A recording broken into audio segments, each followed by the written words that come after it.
ToplessRobot.com presents... Previously on Cosmic Love. Do you not know that Chetford-Braddingly is an android? But he's so emotional. He's a wreck, like, all the time. Yeah, I guess they figured having him be a drama queen would make for better radio. I'll suppress his programming and wire up a quick blank slate program for now. He can now say 3 things. Hi, I'm Chetford-Braddingly. We're more than twins, we're more like one person split into 2. And now that we're back in proximity, we might start to switch. We will assist you if you do a favor for us. There is a 3-headed pony at Bertle's Beasties. We require it. Doug, hang on to your 3 adorable hats. We're coming for ya.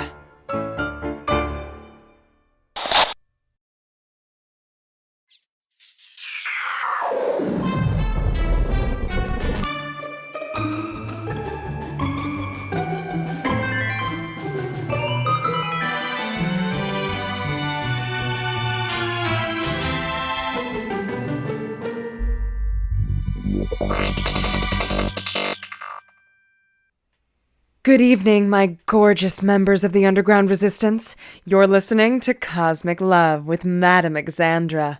I'm joined by Eddy, your favorite Tyrellian symbiont and master computer hacker. And together, we're going to rescue her twin brother Eddy and take down President Blark and his entire club of necrotic cronies. Anything to add? Hey jerkwads, you may not have believed in my mission before, but when me and Eddy release all of the government's records on the evil shit they've been doing and everyone's horrified and the whole galaxy revolts, then you'll be sorry. She doesn't mean that, folks. She knows we're all on the same side.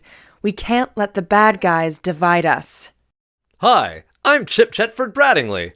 We're also joined by Chip Chetford-Braddingly, formerly of the Freedom and Family Values Hour, currently of 3 Phrases. I'm not feeling very well. You'd better ask Lady Xandra about that. And? I wrote a song about how much I love President Blark. Would you like to hear it? Good boy. So, Eddy, it shouldn't be too hard to break into Bertle's Beasties. It's been closed all week, and I haven't even seen a security guard outside. Mort Glortson is the zookeeper. As long as we can avoid his nightly rounds of feeding the animals, we should be able to steal Doug without anyone noticing. How are we supposed to get him back here? Or up to the monster in room 88C? Good question. Maybe we shouldn't overthink it. We could just throw him in a giant box and stick him on a hoverlift. Visitors get crazy packages delivered to them all the time around here. Won't he make, I don't know, pony noise? I bet if we scrounge up all of my benzos, it might be enough for a horse. As usual, this sounds like a terrible idea. I'm in. Before we go any further, I have a couple of questions for you. All right, but keep it quick. 1. What causes you and Eddy to swap? And 2. What's the plan for after we rescue him? How do you do this magical hack? What causes us to switch bodies is pretty simple. It's just stress. Eddy's under stress basically all the time right now, what with being tortured and all, so it's up to me to keep us both together. When something stressful happens and I can't keep it together, poof, we switch. Okay. And my second question? What do we do after we rescue Eddy? Now, that is my favorite part. Me and Eddy hack telepathically. It's an ability that a lot of Tyrellians have. Had. I see why the government was so interested in wiping out your species. Yeah, it was a really well-informed genocide. Thanks. I'm sorry. I didn't mean... Whatever, it's fine. I'm compartmentalizing. But here's the thing. For this level of hack, for me and Eddy to get into the deepest levels of classified government records, we need to be augmented by an external power source. Say, the biggest power source in the quadrant. The black hole between the docking bays! It was actually super lucky that he got transferred here. This is where we were traveling when he got captured in the first place. It's still one of the only places in the galaxy that uses Blackhole Power. So how are you two getting off the station after you execute this miraculous hack? Hey, I don't have everything figured out. Feel free to contribute. I have contributed a lot, thank you very much. Listeners, I have contributed a lot. I have risked my show, my livelihood, my personal safety. Well, risk it again. We have a 3-headed pony to kidnap. I prefer liberate. Fine, let's go liberate Doug.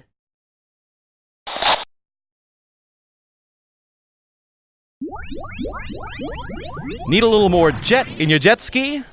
A little more brr in your cryotube? Then tap into the greatest power source in the quadrant. Destroying a planet to consume its resources is a logistical headache. Discerning citizens use Blackhole Power. The Blackhole Power Station is on Deck 63 and available by special reservation only.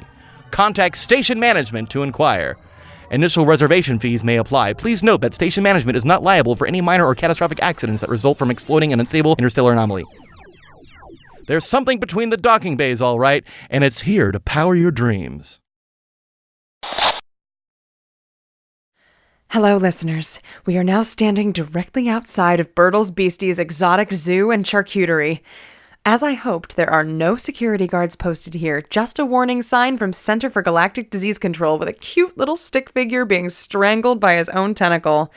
Cuidado tentaculo, indeed. Door's locked. Not to worry, I brought my lock-picking set. Madame Xandra has jimmied her way out of plenty of handcuffs in her time. Nice. Oh yeah? You know my dungeon's always open. Sorry, intergalactic madams aren't really my type. Well, nobody's perfect. Yes, there she goes. Easier than getting out of a hog tie over a sarlacc pit, that's for sure. Great. I have the pocket box and the horse tranquilizers. Stop trying to make this sexual. Hi, I'm Chetford-Braddingly. Fine, I'll behave myself in front of the children. Okay, here we go. Careful in the dark. The deli counter is to the right, petting zoo is to the left. They're not serving the actual animals from the petting zoo, right? Because that's ghoulish and disgusting. Of course not. Just many of the exact same species who instead have never known a friendly touch or the distinction of being given a name. Wow. Yeah, life is pretty horrifying. Sure is. Somebody's coming. Hide! No time. Act casual. And over here we have Diggy, the colossal tube worm. We don't actually recommend petting Diggy. He's more of a look but don't touch kind of exhibit. Oh, well, hiya, Mort. Good to see ya. That's Dr. Glortson to you. What are you young ladies doing in here? This place is closed. I'm sorry, I know. But my cousin Blandra here is visiting the station, and she's only going to be here for a few more days, and she just wanted to see the animals so bad. I just love animals so much. Hi, I'm Chetford-Braddingly. Oh, Chap! You startled me. I didn't see you there. Why didn't you put a stop to this female nonsense? The petting zoo is closed. I'm not feeling very well. You'd better ask Lady Xandra about that. I would not like to ask her. I would like an answer from you, sir. Sneaking into a health hazard zone. I expected better from a law-abiding citizen like yourself. I wrote a song about how much I love President Blark. Would you like to hear it? Well, now, Dr. Mort Glortson does fancy himself a musical aficionado. Sure, I'd love to hear your song. I'm not feeling very well. You'd better ask Lady Xandra about that. It was a little strange after volunteering, but fine. Lady Xandra. Lady Xandra, what? I'd like to hear that song. The song! Right, Chip's song. Blandra, how did it go again? I wouldn't know, cousin. I think he's only sung it for you. Right. How silly of me. Well, loyal citizens, sing this song. Jude Blark, he is smart. The president is never wrong. And he's super not gay. He's got the shiniest hair.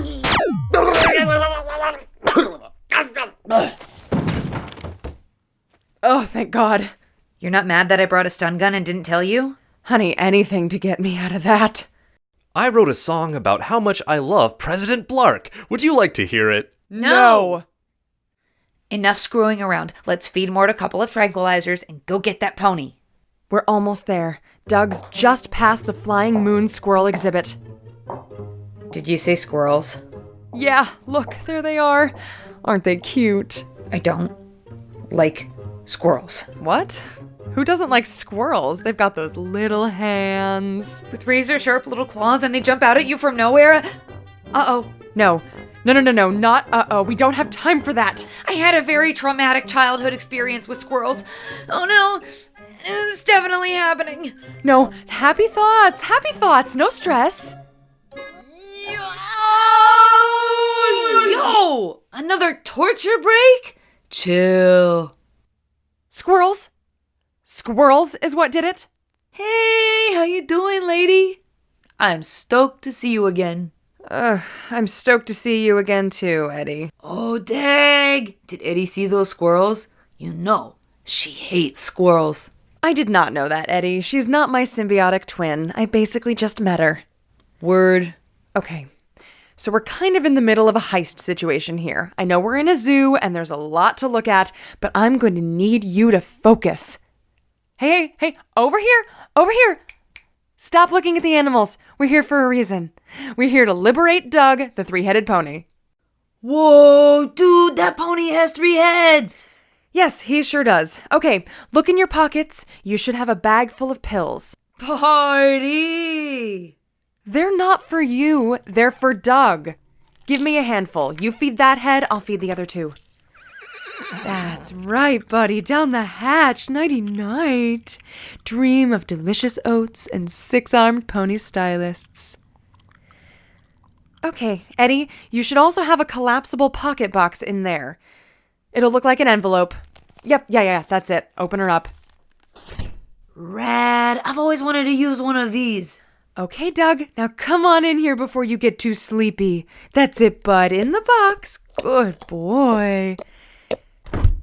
Great. Slap a mailing label on there. Now we just have to...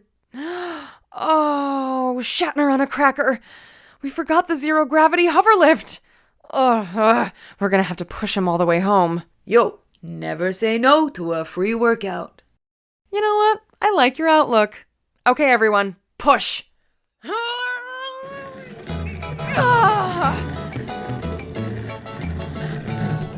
Dude, is that a unicorn? Looking is not pushing. But like, how sick would it be if we burst into the detention center on a unicorn? Dudes would be like, what? Actually, you bring up an interesting point. Chip, stop pushing for just a second. Let's think this through. A unicorn wouldn't fit through the ventilation shaft with us, but what about something smaller? Okay, let's see. There's the tribbles. Not too dangerous. The flying squirrels. Obviously not a good idea. Ooh, there's the plasma weasels of Plaxar 4. That could cause quite a scene. It might just be the distraction we need. Tight. Okay, toss a few weasels in Doug's box and let's get out of here. Hi, I'm Chetford-Braddingly. Everybody push.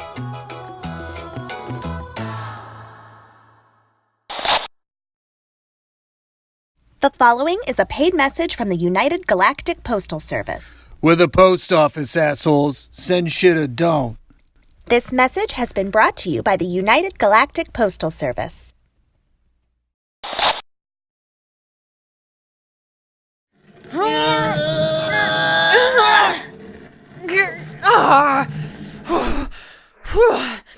Next time, remind me to say no to a free workout. Well, listeners, we've got Doug and the Weasels safely back to Madame Xandra's studio, and no one on the station seems to be any wiser. Besides zookeeper Dr. Mort Glortson, who should wake up in 1 to 2 business days. Good hustle, bros. Ooh, I see I have an outside caller on the line. I just want to say again that I am so pleased the Underground Resistance is back on the Cosmic Love team. I'm ready to answer your love advice questions.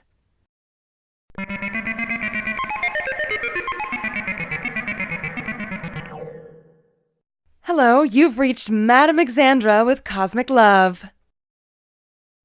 Good morning, Miss Xandra.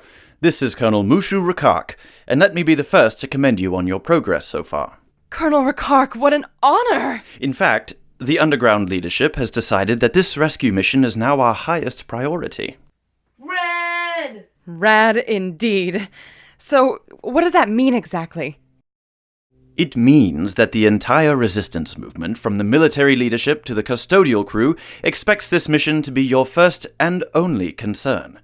We are relying on you to win the day for us, Miss Xandra. We are all listening. This is your moment to shine. My moment to prove that I've been a loyal resistor of the government all along. Exactly. Well, you have my word. I'm bound and determined to rescue Eddy. And trust me, bound is a good look for Madame Xandra. Excellent. We will work on providing safe transport once the mission is complete and the Eddys have hacked President Block's files.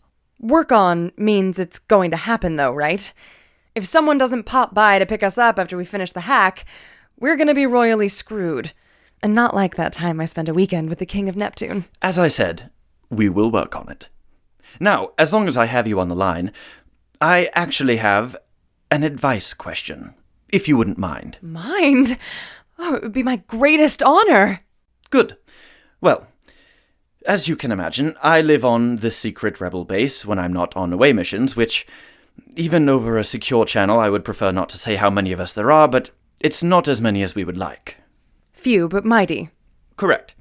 So, my only source of social contact is with the other rebels, most of whom I work with on a daily basis, and almost all of whom I outrank. Sure. Which means that any, dating is bound to create a power imbalance and professional conflict of interest. You want to know how to ask out one of your officers? Without making anyone feel uncomfortable, yes. If she says no, and then we have to fight side by side, it could damage morale. If she says yes, I may never know if it was only because I'm her commanding officer. It's fully against all protocol, but the way things are going, we may only have a few years, and to be frank, I'd rather not spend them alone. Does this Valentine of yours report directly to you? Is she in your... what's the word? Chain of command? She doesn't serve on my ship, but she does ultimately report to me, yes. Well, boss-employee affairs can be very sexy scandals, but they can also exploit power dynamics in a very unsexy, non-consensual way. But I completely understand your conundrum. With such close quarters and danger around every corner, it's not fair to ask everyone to turn off their sexuality like it's a switch. We're only human after all. I am a Serpent Man of Valusia, worshipper of the Great Old Ones. Of course you are. Apologies for the turn of phrase.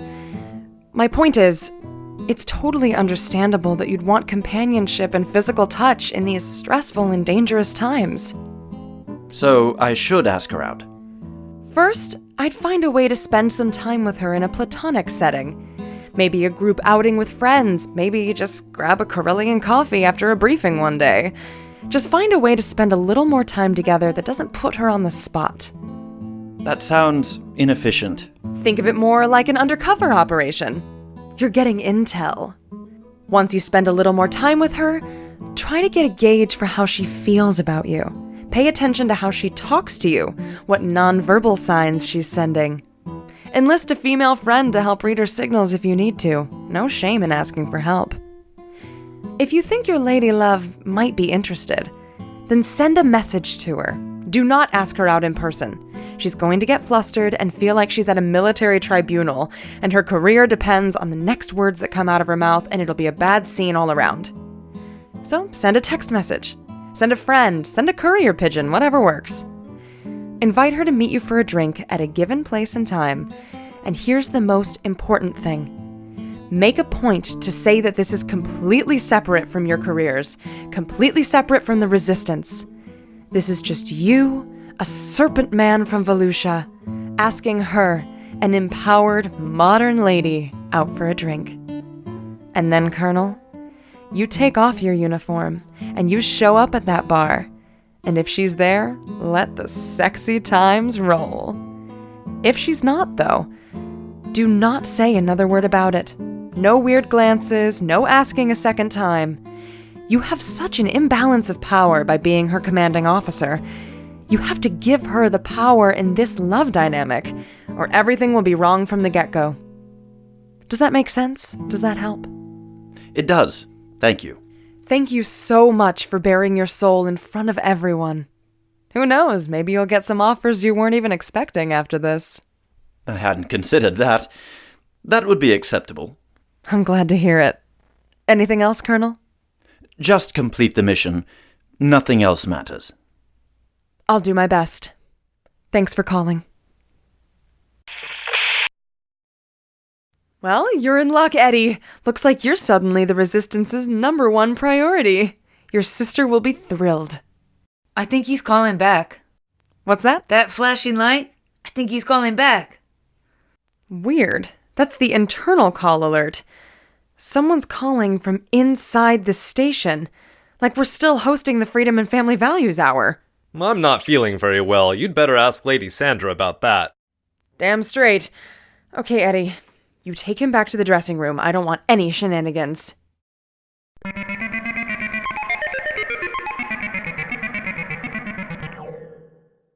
Good morning. You've reached Lady Xandra with the Freedom and Family Values Hour.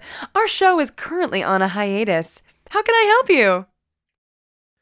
Oh, the loyal citizen sings this song, Jude Blark. He's smart. Who is this? How did you hear me singing that song? That was broadcast on an encrypted channel. Nobody in the station should have heard that. What's going on? The president is never wrong, and he's really not gay.